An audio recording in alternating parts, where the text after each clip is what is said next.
السلام عليكم ورحمة الله وبركاته. ازيكم حبايب قلبي؟ عاملين ايه؟ يا رب تكونوا بألف خير. النهاردة جايلكم فيديو جديد وروتين جديد، اتمنى ان يعجبكم. لو عجبك ما تنسيش تحط لايك للفيديو، تشتركي في القناة لو لسه ما اشتركتيش، وفعلي جرس الاشعارات عشان يوصلك كل جديد بقدمه. هنا روتيني بدأ من الليل.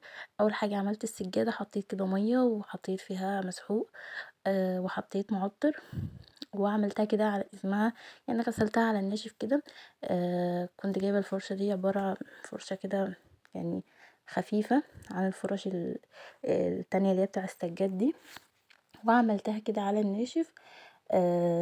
زي ما انتوا شايفين عملتها كلها حرفيا، عملتها بالليل وقلت اسيبها بقى وكده، وابقى افتح الشباك لو هوا الدنيا او كده، او لو هشغل لها المروحه. كده كده بنقعدش في المكان ده بالليل لان الجو بيكون برد قوي،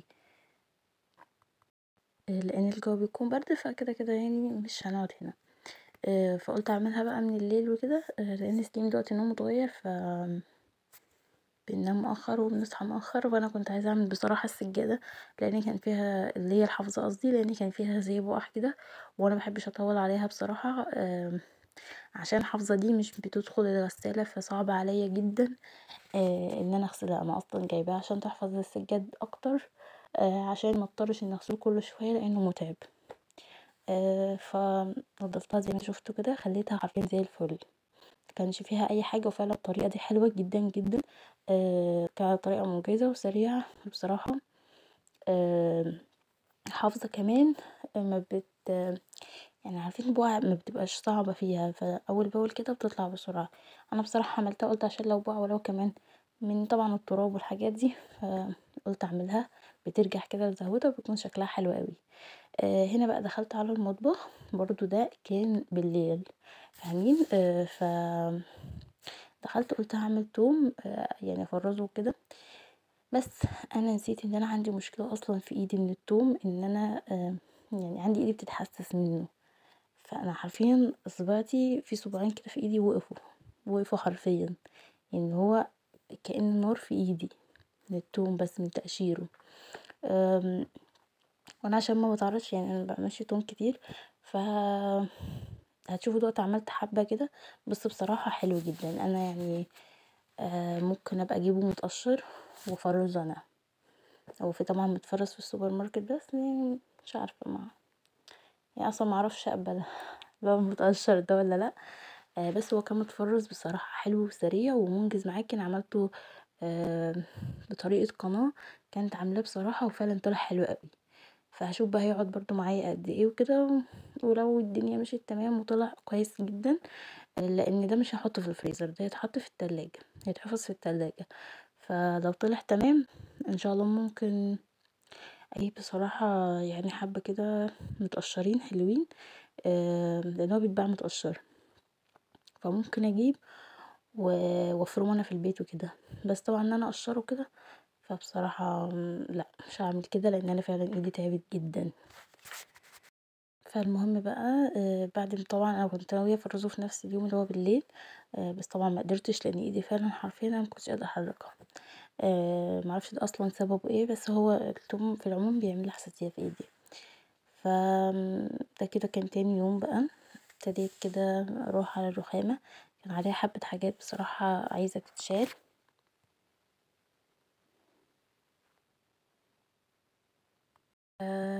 قلت كده ابدا بالرخامه.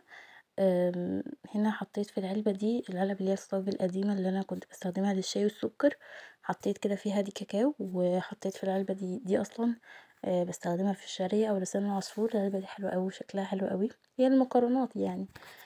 فحطيت فيها كده الشعرية، وحطيت طبعا الكاكاو بدل ما يفضل في الكيس قلت احطه في العلبة اللي هي الصاج دي. طبعا كنت غسلاهم، كنت منضفاهم كويس جدا.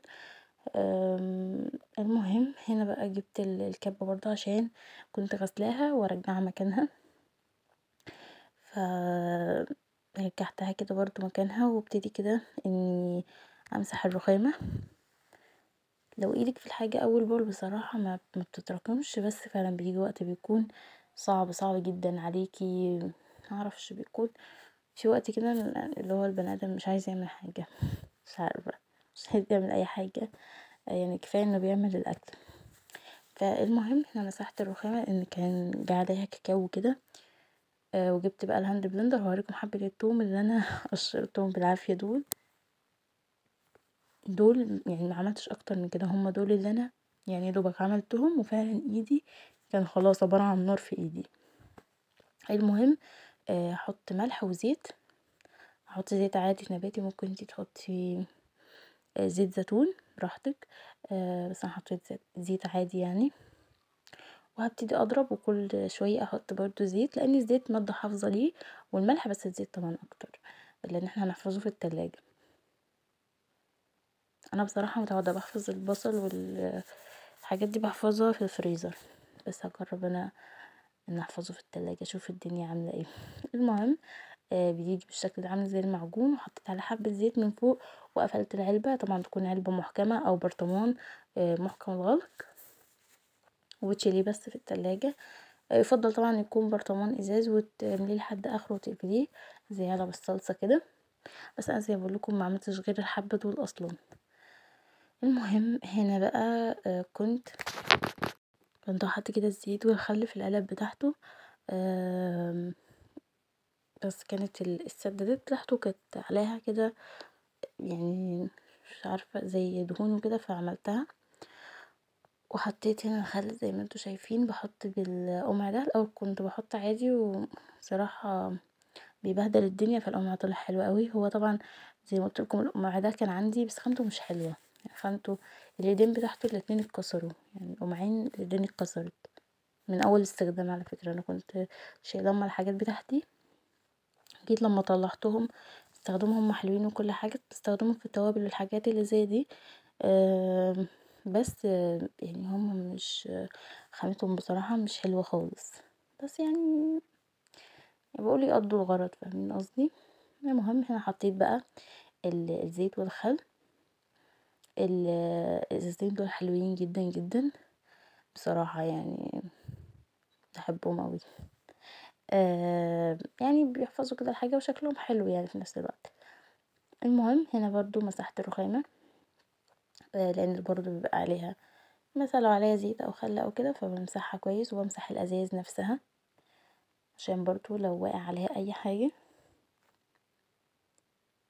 ولما يخلصوا الازازتين مثلا بغسلهم بقى بمية سخنة وكده عشان لو فيهم اي دهون او اي حاجة. هنا بقى فرمت كفتة، حطيت لها بصل وحطيت لها فلفل وحطيت لها بشرت لها طماطم، وحطيت لها توابل انواع بقى التوابل، فلفل وكمون وكزبرة ناشفة وسبع بهارات وبصل بودرة وثوم بودرة. بتطلع حرفيا طعمها خطير. ممكن تحطي، انا يعني عندنا اختي بتحط لها برغل، عملتها قبل كده بيه برضو كانت حلوة قوي قوي قوي. بس انا يعني عادي مش عارفة يعني بحبها عادي كده. وكمان هي بتحط لها بيكنج باودر تقريبا، برضو بصراحة بتاعتها بتكون خطيرة خطيرة، يعني احلى كمان من اللي انا بعملها. بس انا بحب طعم اللحمة يعني يكون طاغي قوي، يكون واضح قوي قوي في الكفتة في البرجر في الحاجات دي، فانا بحب كده. المهم عملت كده وكان نفسي في حواوشي، فرحت حطيت كده في رغيفين، يعني هو رغيف اصلا ونص مش رغيفين كمان. وماما ربنا يبارك لي فيها كانت عامله لي حله محشي كده مشكل، ورق عنب وفلفل. ورق عنب وفلفل بس. ودي بقى الكفته، شايفين هشه وخطيره خطيره خطيره، بجد جربوها هتعجبكم قوي. انا كذا مره عملتها بكذا طريقه اصلا على القناه، كلهم حلوين قوي هيعجبكم جدا. وده بقى الحواوشي، حطيته في الفرن بقى مع الكفته وسبته يستوي كده مع نفسه، بجد طلع طعمه حلو قوي. بصوا بقى هنا كنت مشتريه حبة حاجات وحابة اوريها لكم. اول حاجة هي الفوطة دي اللي هي بننشف بيها الشعر، ده كده بيكون شكلها، وده الزرار اللي بيكون فيها عشان نلم بيه الشعر وكده. حلوة جدا جدا جدا وعملية قوي حرفيا. بصوا خطيرة، بتنشف الشعر، وانا معرفش انا كل ده ما كنتش جايباها ليه، بس هي حلوة قوي وفيها قطتين كده فحلوة جدا. ده ثواني كده، هي تقريبا بصوا يعني هي مكتوب عليها تقريبا بالكوري او الصيني حاجة زي كده. فده كده شكلها يعني. ف تقريبا كوري او صيني مش عارفة بصراحة. ودي بس دي، ودي كده شمعة جبتها برضه. وهنا بقى دي شمعة كده شكلها، شايفين شكلها حلوة برضو وعجبتني بصراحة. نيجي بقى للقمر دي. جبت بقى كان نفسي فيها جدا. انا جبت الماركه اللي هي بتاع سكاني دي، جايبه منها ماكينه الوبر وجايبه منها الاستشوار، وبصراحه حلوين معايا جدا. فلما لقيت دي نزل عليها عرض على جروب في بني سويف، لو حابين ابقى اسيب لكم اللينك، كانت نازله ب180 بدل 280، فحلوه جدا. هوريها لكم دلوقتي من جوه. بصوا بقى دي كده شكلها من جوه. هي شكلها كده، ودي بنشغلها من الزرار ده، وبنتحكم بقى في ان انتي بقى تعليها او توطيها. ومن هنا كده خامتها مش عارفه بتسموها ايه، هي خامتها مش تقيله بس حلوه قوي. شايفين شكلها شيك جدا، وبصراحه استخدمتها عجبتني قوي قوي قوي، وخامتها حلوه، والشعر مش بيلزق فيها او كده، فحلوه جدا.